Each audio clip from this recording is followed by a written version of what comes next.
We imagine a future. And our imaginings horrify us.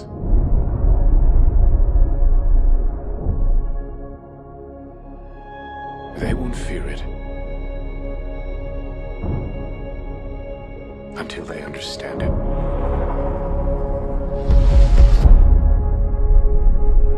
And they won't understand it until they've used it.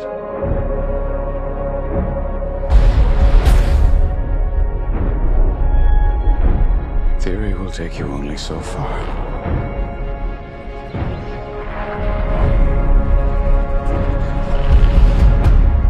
I don't know if we can be trusted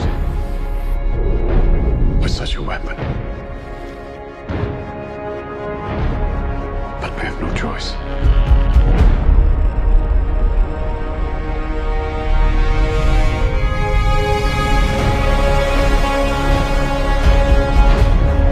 Is anyone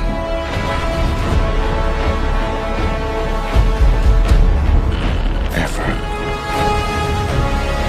going to tell the truth about what's happening here?